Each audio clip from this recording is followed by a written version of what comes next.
Olá, gente! Estou aqui de volta para uma nova videoaula para vocês, tá?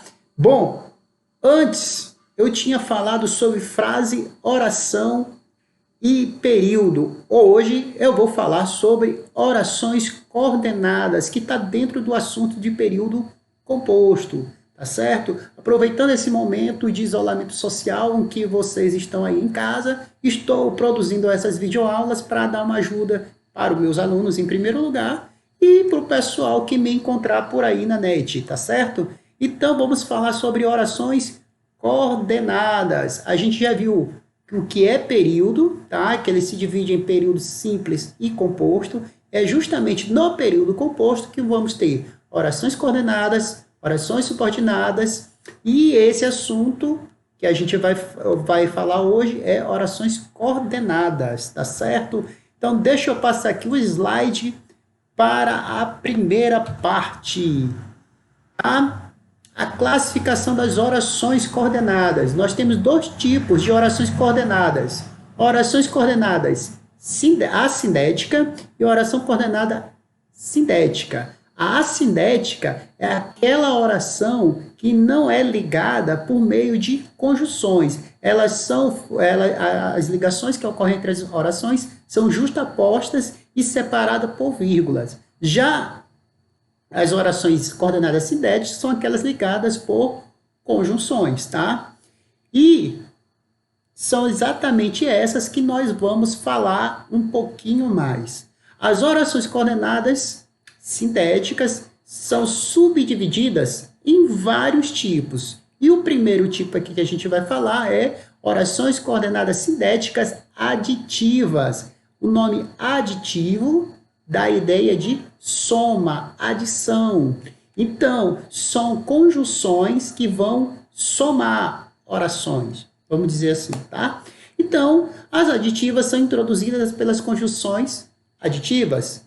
E nem, não só, mas também, não só, mas ainda, tanto como e várias outras por aí, tá?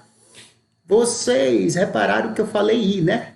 Pois aqui no Maranhão, nós falamos a conjunção e, que é pronunciada e no sul e sudeste do país, nós costumamos pronunciar como i, tá certo? Isso aí está dentro do assunto variação linguística, para quem quiser saber um pouco mais. Bom, aqui eu tenho um exemplo. Aprontou e foi expulso da fazenda São João pela polícia. Eu tenho a primeira oração, aprontou, e a segunda, foi expulso da fazenda São João pela polícia. Então, eu vou unir, somar essas duas orações por meio da conjunção i, tá? Que o pessoal aí no sul do país chama de e. Tá certo? Então, vamos continuar aqui e passar a falar das orações adversativas. O nome adversativo, adversidades, ideias contrárias. Ou seja, são orações ligadas por conjunções que vai dar essa ideia de contrariedade. Ou seja, eu tenho uma oração e a segunda oração que vai ter essa conjunção adversativa, ela vai ter uma ideia assim contrária, tá? Vamos lá. O pai desconfiou que ele não aguentaria uma semana, mas calou-se. Eu tenho um ritmo nessa oração. O pai desconfiou que ele não aguentaria, mas calou-se. Esse mais calou-se, ele dá uma ideia de contrariedade. Ou seja, se ele desconfiou, ele teria que ter falado, mas não foi isso que ele fez. Ou seja, esse mais dá uma ideia contrária, tá? Então, além do mais, nós temos outras conjunções, como porém, todavia, contudo, no entanto, entretanto, senão. Só uma pausa aqui rapidinho. O mais, ele, digamos assim, ele causa uma dificuldade muito grande para vários alunos em todo lugar do Brasil, tá? Muita gente confunde esse mais aqui, que é uma conjunção adversativa, com aquele outro mais, que é um advérbio de intensidade. Então, muita gente escreve esse mais aqui com i, e o outro, muitas vezes, escrevem sem o i. Então, há uma troca. Esse daqui, que é sem o i, eles usam como se fosse com o i. E aí dá uma confusão danada. Então, se você tem dúvida, o mais sem o i, ele é conjunção adversativa e pode ser substituído por porém, todavia, contudo, no entanto, entretanto, senão. Tá na dúvida? Escolhe uma dessas outras conjunções aí que o sentido vai ser o mesmo, tá? Outra coisa, quando estiver estudando orações, não tentem decorar as conjunções, porque se você for decorar conjunções, muitas vezes essas conjunções elas vão se repetir. Então, a mesma conjunção que pode aparecer na parte da aditiva, pode aparecer na conclusiva, por exemplo. E aí, se você decorar só a conjunção, você vai se atrapalhar todo. O que você tem que fazer? Analisar a ideia, o sentido que essa conjunção está passando dentro do contexto. Então, a ideia é de uma conclusão, é de uma explicação, é de uma adição. Então, você analisa a partir disso.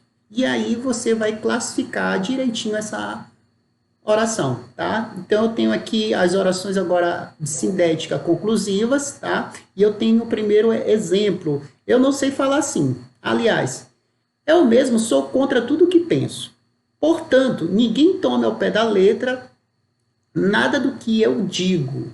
Ou seja, esse portanto, tá? Ele está finalizando uma ideia. Ele está concluindo essa ideia, tá certo? Então, a conjunção, portanto, ela expressa uma ideia de conclusão em relação a um fato anterior. Dessa forma, as orações sindéticas conclusivas passam a ideia de conclusão.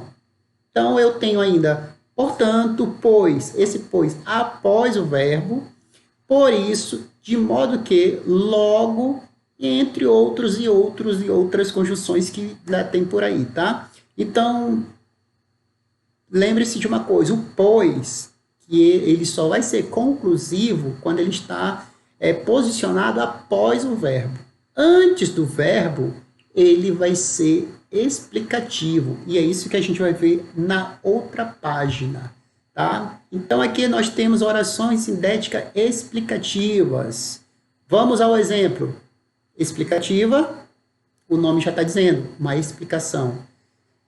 Quero dizer que se não fosse sábado, talvez não tivesse acontecido, porque sábado é um dia violento. Então, por que aconteceu algo? Porque era sábado e sábado é um dia violento. Então, eu tenho uma explicação para um fato que aconteceu, tá? Então, a conjunção, as orações sindéticas explicativas são ligadas a conjunções explicativas que vão explicar o fato anterior, uma oração anterior, tá? Além do porquê, nós temos outra, como o pois antes do verbo, tá? Que, porquanto, entre outras e outras conjunções. É isso? Bom, além da explicativa, nós não temos mais nenhuma, tá certo? Acabou, são só essas aqui. Então, se você está com dúvida ainda sobre o assunto, deixa um comentário aqui no vídeo, faz a sua inscrição, porque eu vou ainda mandar outras aulas aqui para o YouTube, eu vou deixar também no Google Sala de Aula para os meus alunos, tá? Os meus alunos vão ter essa aula aqui no Google Sala de Aula, e quem não é meu aluno, mas acompanha o meu canal e quiser mais dessas aulas, é só fazer sua inscrição, dar um like, porque a gente precisa do like, quanto mais like vocês derem, melhor para mim, tá certo? Até porque, assim, o número de inscrições vai me permitir, por exemplo, fazer uma live, tá certo? Eu preciso de um número X de inscritos para eu poder fazer uma live para vocês. Então, digamos assim, aparecer assim no momento do Enem, dúvidas do Enem, ou concurso público, redação, essas coisas todas, eu posso fazer uma live para vocês, mas vai depender do número de inscritos, tá certo? Não depende de mim, não depende só da minha vontade.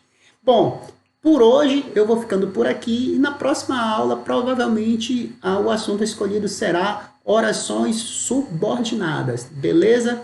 Esse tipo de assunto cai muito no Enem, cai muito nas provas de concurso público que tem por aí, então é só dar uma conferida aqui e estudar, tá tá certo? Deixa a dúvida aqui e eu vou tirando as dúvidas de vocês através dos comentários.